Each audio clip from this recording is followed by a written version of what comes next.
Pregnancy conceive करने के लिए आपके हार्मोन्स का सही ढंग से चलना जरूरी है। कई बार आपने सुना होगा कि प्रेगनेंसी ना रुकने की बहुत बड़ी वजह ये होती है कि आपके हार्मोन सही ढंग से काम नहीं कर रहे हैं।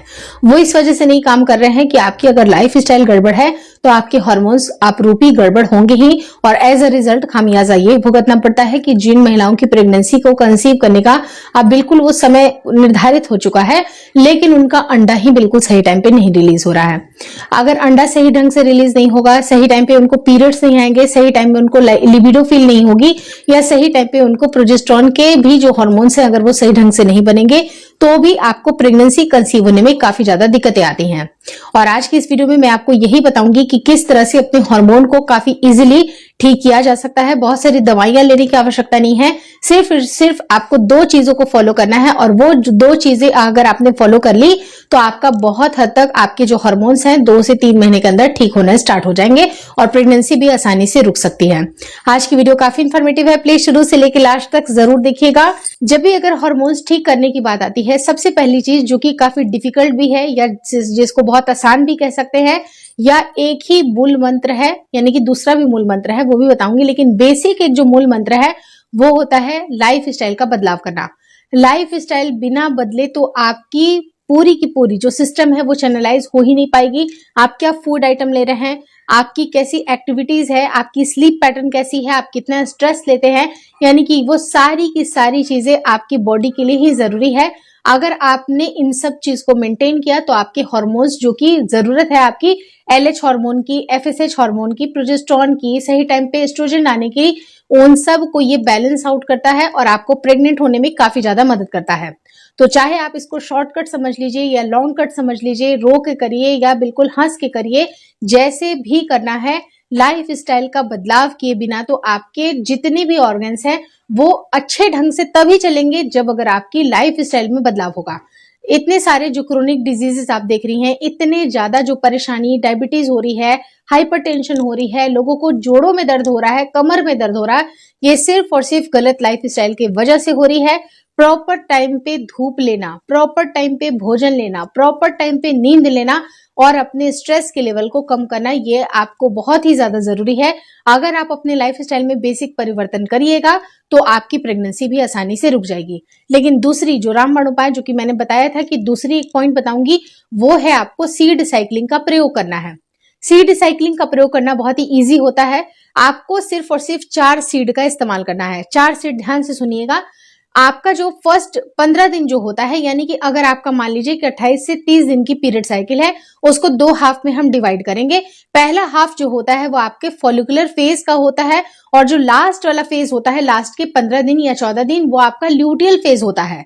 फॉलिकुलर फेज में जो आपका फॉलिकल है, जो अंडा जिसके अंदर रहता है, वो धीरे धीरे करके बड़ा होना स्टार्ट होता है और उसके बाद से वो फूटता है, और फूटने के बाद ही अंडा रिलीज होता है।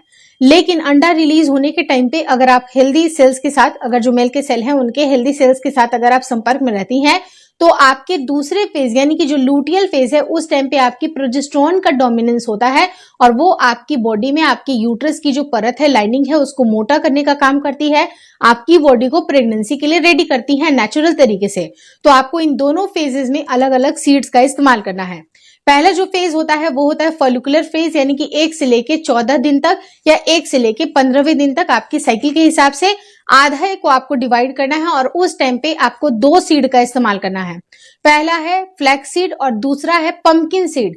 आप ये 2 इस्तेमाल करिएगा, और इसको कुछ भी रोस्ट नहीं करना है, ड्राई नहीं करना है, पीस के नहीं रखना है, कुछ भी नहीं करना है। उसको एज इट इज लाइए, अच्छी तरह से धोइए और सुखा दीजिए इसको, और इसको या फिर एज इट इज भी कंज्यूम कर सकते हैं अगर वो बॉल बिल्कुल क्लीन है तो। लेकिन अगर क्लीन नहीं है तो साफ करके धूप में इसको ड्राई करिए, और उसके बाद इसको रोज सुबह के सुबह आपको फ्लैक्स सीड का इस्तेमाल करना है, शाम में आपको पंपकिन सीड का इस्तेमाल करना है।